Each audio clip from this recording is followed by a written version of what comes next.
Okay, good afternoon, ladies and gentlemen. Thank you for joining us again. This is Sports Mugs with the column. My name is Tanaka Masarambi. I'm joined by my good friend Tafadzo. How are you doing? I'm good, Tafadzo. How are you? How was the weekend? Well, it was good until last night. Last night, what happened? Manchester United versus Arsenal. We lost. It's just a glorified friendly there. There's nothing. Is there anything friendly between Manchester United and Arsenal? What type of a game, man? Uh. Whereby a team wins, then you go on penalties. But you know what? That no one understood as well. Like it just came out on the screen. Kudanzi, no matter what happens, there's going to be penalties. Who didn't get it? The managers, I'm told, thought it would help the players practice taking penalties under stressful conditions with about 80,000 people in the stadium. But when it means nothing, I don't know how it helps. Stressful conditions. Like football in America, preseason. There's nothing stressful. There's nothing stressful there. I mean, you know what? Many people are saying don't panic, but we were overrun by Manchester United. And Manchester United were playing a 17-year-old, I think, in midfield. They had a 40-year-old in goal.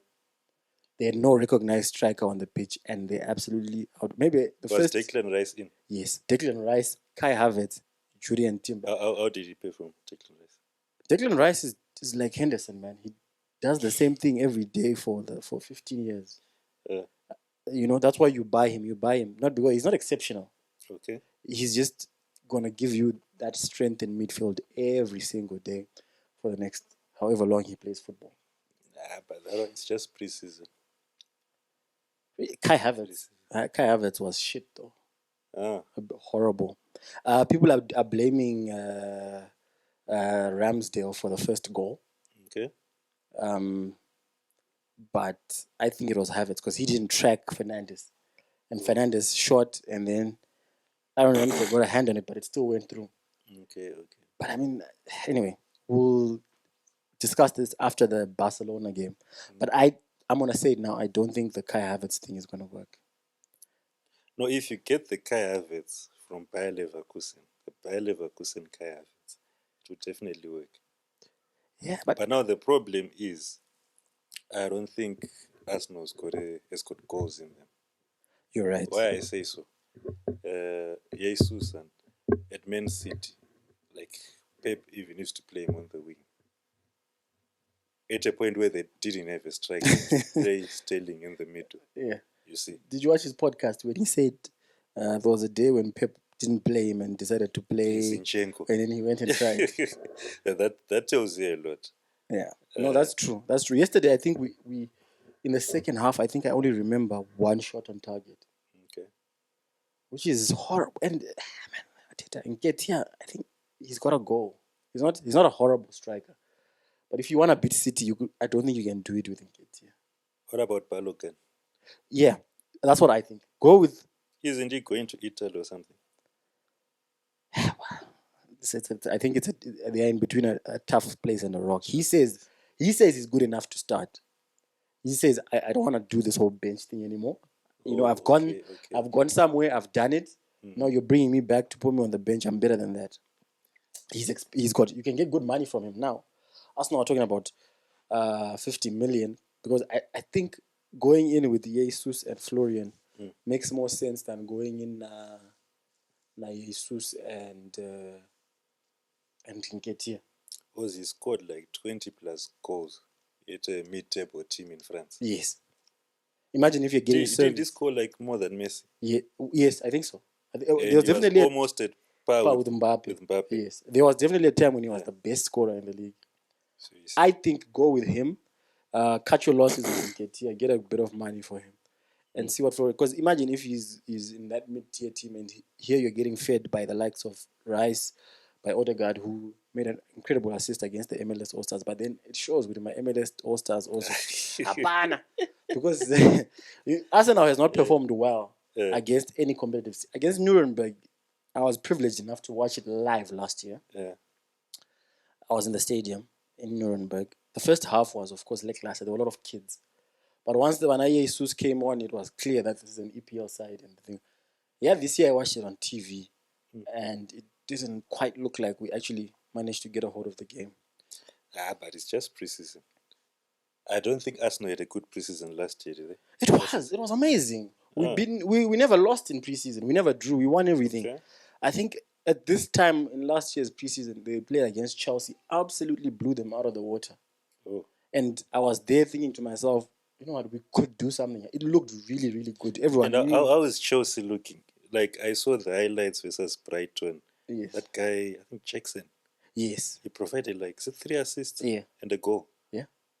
I don't know. You know, one thing I do know is that they've got an excellent group of players. What happened, how they collapsed last season, I really do not know. Because they look to me to have the ingredients to make a good team. Okay. If you're splashing £600 million in one window, you've certainly got enough there to make something. Pochettino, I think. No, it could be a case whereby they're buying players for the coach. Right. It's not the type of players which the coach wanted. Oh, yes. They were just buying. Graham Potter. Yeah. They were just buying anyone. Hey, that guy is good. Let's get him. Graham Potter. Tawani Wupu. Bigger something. Yeah, gonna bigger something. Yeah. So that's that. I think that could be the case. It would be exciting. Manchester United, I didn't think they were very good, but what I saw yesterday, I mean, just the fight alone, I think there's something that we might need to look at. You say they had kids. They had kids, yes. They had a 17-year-old in midfield. He did well. He didn't have much to do because they were really using the long ball mainly. Okay. But just the fight, Leandro Martinez. Every time he tried to do, anytime Saka tried to do something, he got kicked in the face. Literally. By Harry Kane. What's your take on that? Well, I'm an Arsenal fan. Anything to take away quality from Tottenham, it doesn't. Hey, if Bayern wants to buy Tottenham Stadium as well, I would say yes. But look, if you are Tottenham, it ceases to make sense to me why you would hold on to him. He's got 1 year left on his contract. Okay. So you'd either get him to Bayern this window for 100 and something million pounds, or you let him walk into Manchester City. Oh, okay. Tottenham is in America, right? Right now. For the preseason. I have absolutely no idea. Because there's a journalist on YouTube. I saw a video on YouTube. Tottenham was doing a press conference. The coach and Harry Kane. Then this German journalist came out. Yes. I heard about that. Yes, written Kane. A Bayern jersey written Kane. Yeah. Then the coach was not amused. Well, is he an angry The journalist is now banned from covering Tottenham, that whole preseason tournament. He's a German dude. That's very weird. Germans they're not really very... Yeah, because Bayern really need a number 9. Because ever since Lewandowski left, they haven't been the same. They tried the Mane experiment. What happened with Mane? Now, the thing with Mane, how he plays, I think there are about 3 or 4 more dudes who play like that at Bayern. Gnabry. You've got that Jamal boy. There's Gnabry. There's Leroy Sané. And those are the 3 popular ones. I think so. Because even with Sané, the levels that he was hitting at City and what he's done at Bayern since is quite completely different. When he was at City, he was a world beater. One of the best. Since he's gone to Bayern, maybe it's just the coverage, but he's not seemed to hit the same height. The injury which he got during the season, the one which prevented him from playing the World Cup. Oh, yeah. Yeah, I think it killed his momentum. Yeah. Then coupled with the fact that he fought with Leroy Sané. I was about to ask you to say, is it your Liverpool allegiance? Is that you want to say that he wants to be a boxer? Yeah. So, it's a bit tight. But at least Liverpool, we've cemented our number 9. Guess who'll be wearing number 9? Darwin Núñez. Yes. Darwin Núñez. This is the season which is going to blow up. I watched a lot of Liverpool towards the end of last year. It looks good. I don't know. He seems to have completely overhauled his midfield. Okay. I hope he can find his balance early, Johan Klopp. Okay. But his offensive thing, like with Gakpo and Núñez and it looked good. It looked good. I love Jota. I would have taken him at Arsenal. He's sort of like a Leandro. What Leandro Trossard has done at Arsenal. He does the job, man. He's a very high quality, intelligent player. He can get the goals. He can get the assists. I love Jota. It looked to be clicking. I hope he can rebuild that midfield very fast. Like I was saying yesterday, Arsenal played with a completely brand new midfield and we were completely overrun. Hopefully we can fix that as well. So, well, let's move on. We are not English. We are Zimbabwean after all. We do have a propensity to go that way, but we are Zimbabwean. One last thing. Yes. Henderson is all but gone to Saudi Yes. Arabia. Well, yes, that's a very good one. Let's just say you are a Liverpool supporter. Yes. Who would you want as captain? Who There would was I- Van Dijk who used to be captain when Henderson Yes. wasn't there. Mhm. What do you think of Trent Alexander-Arnold as a captain? Over Van Dijk? Yeah. Not for me. Why? Not for me. No. Well, not to say that Trent is not a leader, Yes. but I think Van Dijk screams more leader to me And Trent. than Trent. You see, even in his game, sometimes it seems. Well, I guess it's the tactics and He's whatever. also the captain at Holland, right? Van Dijk, yeah. Yeah, Van Dijk has been. I think he was captain at Southampton as well. I think, unless I'm wrong, when he moved to Liverpool. It's been a long time, but I think that was the case. But he makes sense. Just look at him. He looks leader. When he's not in that Liverpool team, that defense is in shambles, right? Trent, like I said, it could be a tactical issue, or it could just be something in his game. He, over the past 2 or so seasons, he always seemed to be like getting caught. He's not in his position. We don't know what was he being further forward, and then whoever. But did you see when the season was finishing?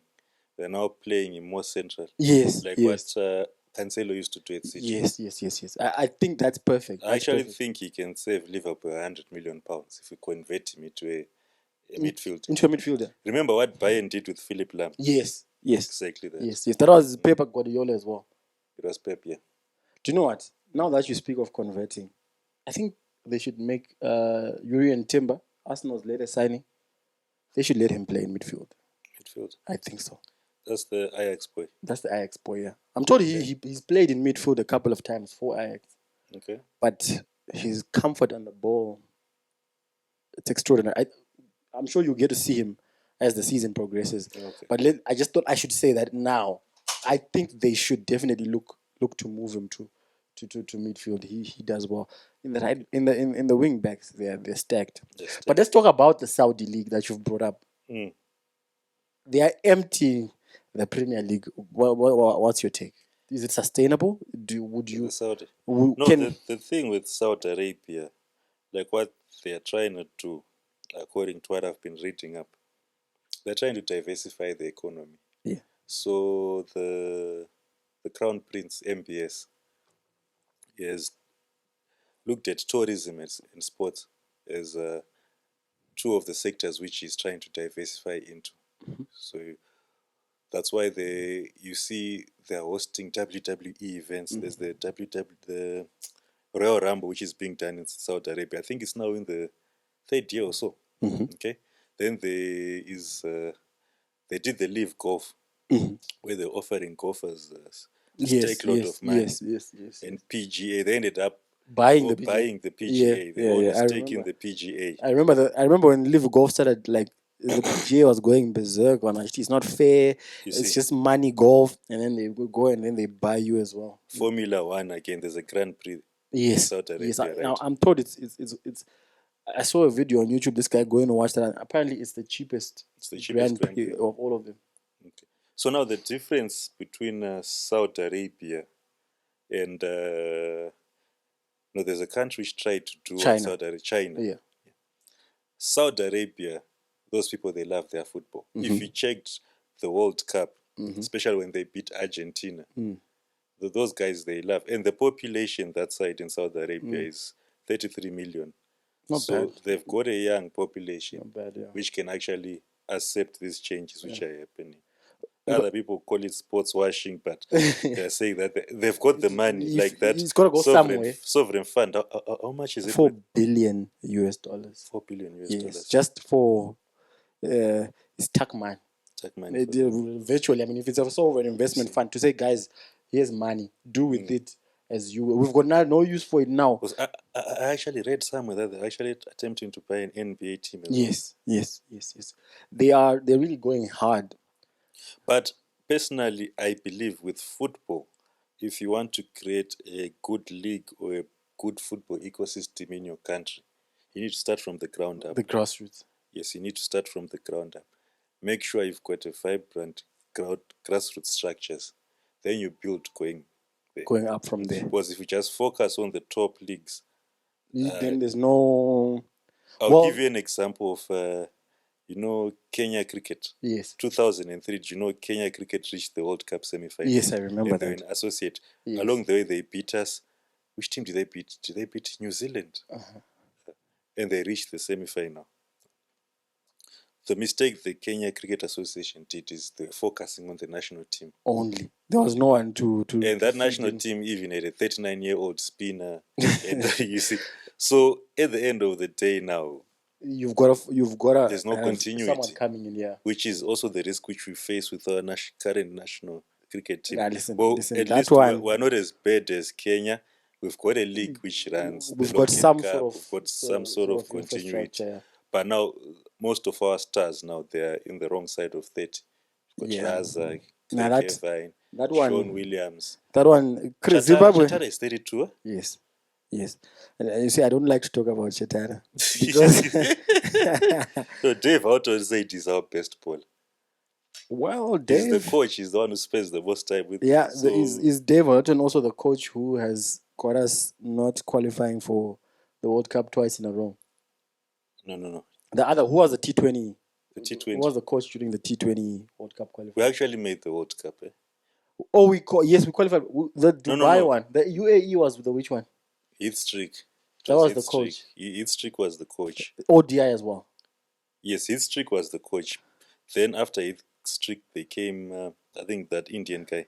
Yeah. Rajput. Okay. Well, look, yes. Dave Houghton, to be absolutely honest, he's been doing wonders for our cricket team. Our cricket team has seen somewhat of a local resurgence. Okay. Even beyond what we saw during these last qualifiers, we must be honest with it. There's been an uptick in the interest in cricket. Yeah, I think the one we just saw from our qualifier was a bit inflated. It was a bit artificial.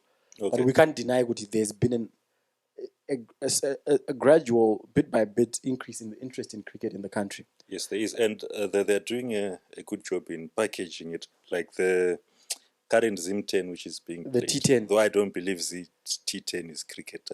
It's not, yeah? It's not. But I like the way they are packaging it. Like, for example, after there are 3 games a day.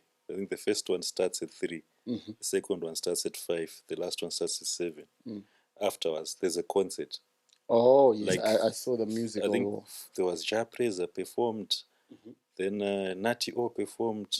Sulumani performed. And there's another top artist performing today. And are they broadcasting it on Supersport? No. It's on ZTN. I see. ZTN is the one with the rights. Well, look, this is what I will say. Both about the T10 and the Saudi Pro League is that, in my view, for any sports league to be viable, it's got to be viewership. Yeah. Yes. So that's what the ZC chairman was trying to say. They were trying to repackage it, Zim cricket. Yeah. Because we do have these tournaments, Logan Cup, the Pro 50, the T20 tournaments. We do have them. Yeah. But they do not generate the buzz, for example, like which the Zimafro T10 is getting. Yeah. I think so. I think kudos to them. They've done a good thing in packaging. But the Zim T10 is the guy who's doing the Zim Cyber City. So in an interview, you were saying if you check the T10 games, they're 90 minutes. Mm-hmm. So how they're trying to model the T10 cricket is so that you can rival the 90 minutes, the football. 90 minutes. I see. Okay, yeah. Because a lot of people, they actually say they don't have the patience to watch a full day of cricket. Yes. Well, look, I think you're right. The sport in actual fact is developing far away from the traditional things that we've known, like Test cricket and things. I don't think Test cricket will be viable in the next 20 years. No one will have the patience to watch that. With TikTok, with 3-second TikTok videos that are entertaining. No. But I think what I can say again about the Saudi Pro League and this T10 thing that we're trying to do is that the viability of any sport is based on viewership. And viewership, like you're saying, is about how you package the thing. Do people know that there's T10 going on right now? Do people know which teams are playing? Do people know which players are playing? Are they inclined to care? That's what you've got to do about me. You know, when Arsenal, when Liverpool buys Darwin Núñez, they force you to care. Like it's your first time hearing about Darwin Núñez, but you're forced to like, oh, who's this guy? You know, okay, this guy, yeah, videos. Yeah. You know, Liverpool is like, you know, the culture. I mean, you've never been to Liverpool. Why are you so concerned about Liverpool Football Club's culture? It's the marketing and the way they package that whole thing that makes it work. I hope the T20 thing can do that. If the Saudi Pro League can, because right now, have you ever watched Saudi Pro League? I did watch the game where Ronaldo scored 3. Oh yeah. Yeah. Where do you watch the Saudi Pro League? It was a dodgy stream. Yes, you see. It was a dodgy stream. So they've got to, yeah, and that's usually what it's like. So they've got to repackage that into something that they can monetize properly, where we can access it out, how to package everything in a way that's affordable, accessible, so that they can get their money's worth. And also for it to be like viable long term, we've got to care about the teams. We've got to care about the players, about the Saudi football, whatever, and they've got to find a way to make us care about that. But before we go on, allow us to pay the bills. We just want to give a special shout out to Fish Eagle Sound, TK Sports, and Forever Fish for making all of this possible. Please check out their socials in our description, in the video description below, and support their business. Thank you. All right, Afadzo. The reason why I brought you here, the issue I wanted just to discuss was the lifting of FIFA's ban on Zimbabwean football. Okay. What do you think? Is it a good thing? Has enough? Maybe I can start off by explaining my position or my take on it. Okay. I think the SRC's position was good. I don't know what their intentions were. I don't know if they were sincere or whatever, but I think that's what Zimbabwean football needed. Since we became Zimbabwe, our ZIFA was inundated with corruption, scandals left, right, and center, lack of accountability on the money, debt, non-payment of debt, no hotel in the country wants to touch them, things like that. And we're a country that loves our football. We don't want to see it in that state. And the SRC took... They have a stadium. They don't have a stadium, yes, 40 years in. And I think it's both of our beliefs that they could have done something about that kudara. And they just haven't. So what's your take? Do you think enough has happened now? Or FIFA was just like, it's whatever, guys? I think we can only see after the 1 year, because the normalization committee, which was given the mandate to run ZIFA in the meantime, was given a year, right? Yeah. So I think we can only see the changes they're going to implement.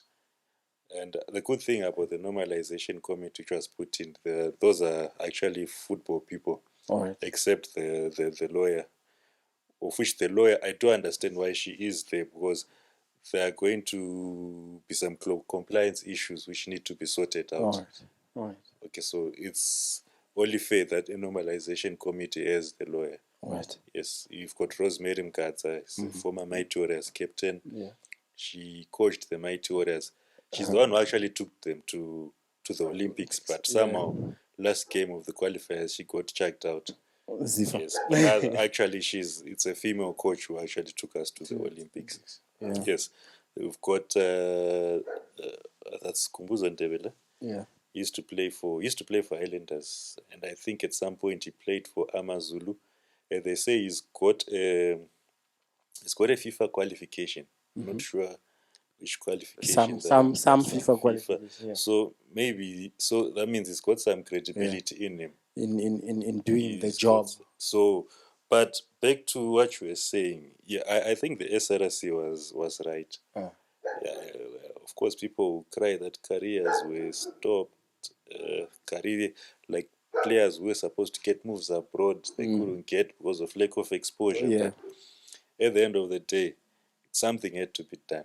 Yes. Because we've been crying about ZIFA since when. It's true. That's what I think. If there are a lot of interviews for players which are on YouTube.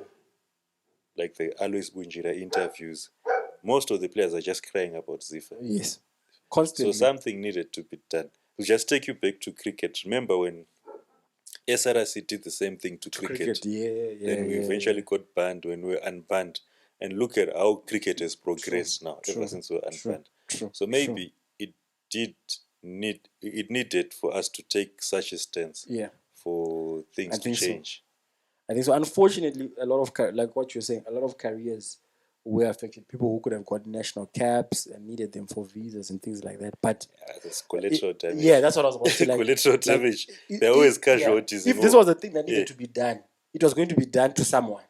Yeah. It's unfortunate that it happened to the people that it happened to, but it had to happen. You know, the first time I realized that Felton Kamambo is a train smash. He was on Soccer Africa on SuperSport the other day.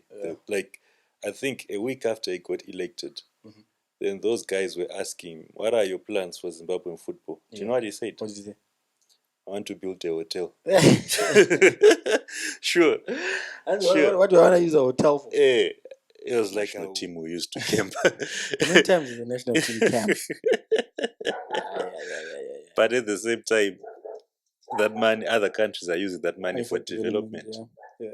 ZIFA's a mess, I tell you. Because, like, if you are at work or at school, you are told to copy the best practices. Yes, true. The English FA, they are the ones who own Wembley. You see.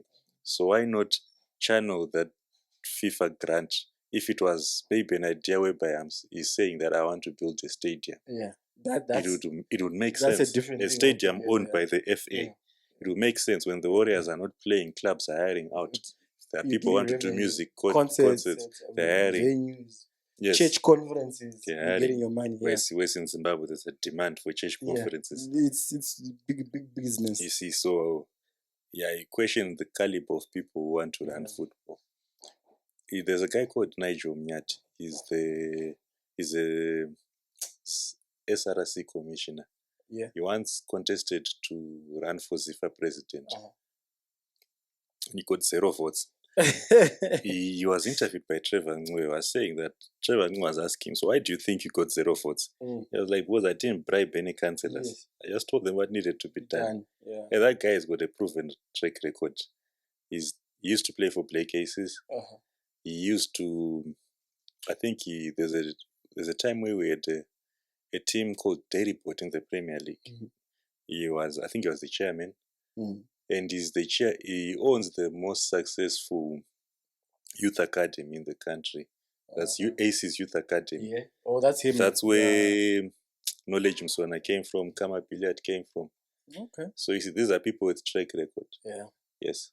So when he was being interviewed by Trevor Ngwe, I was saying that, no, this issue with ZIFA, it started long back. We used to engage them. Tell them, guys, what you're doing is not good. But they'll be stubborn because they know the moment we threaten them with suspending them, they'll just say, we'll run to FIFA and you'll be banned. And he milked it, He milked it. They milked After the ban, he would still go on their conferences and, Well, Tavazo, let's hope that brings an end to our country's problems with football. That from now on, we've sort of found a solution that can propel us forward as a football playing country. Ultimately, I think that's all the time we have for today. Allow me to just say thank you, Tafazo, for joining us. Congratulations to the netball gems that have finally made it to Cape Town, and all the best to them for their World Cup adventure. Special thank you to Fish Eagle Sound, TK Sports, and Forever Fresh that have made this episode possible. Please check out their socials in the description below and support their business. And with that, Tafazo and I sign out and say thank you for watching and see you in the next one. Thank you.